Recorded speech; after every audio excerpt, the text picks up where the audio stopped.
I'm going to start us off with this article about the NASCAR champ Kyle Busch, who is suing Pacific Life over $8.5 million tied to index universal life insurance policies. Something that if you go through CFP school, you get a crazy look in your eye for a second, and then you realize you probably never have to deal with this again unless you go work for Darth Vader in the Empire. What was your take on this article?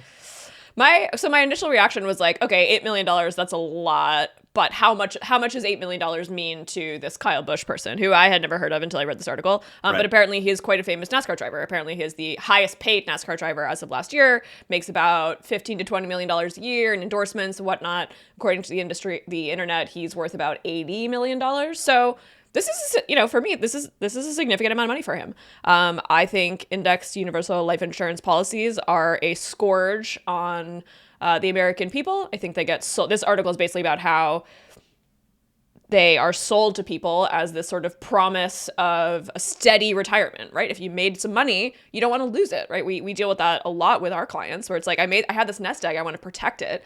And these policies are just sold as these expensive, there's no risk here. But unfortunately, what that does is limit their upside. And what you end up with is a policy that's costing you quite literally millions of dollars a year in premiums with not a lot of upside on the other end. Now, if you die, a couple years into the policy, it's a great investment, right? Because you get the death benefit, your family might get some cash, but if you outlive these policies, you are going to end up spending a lot of money.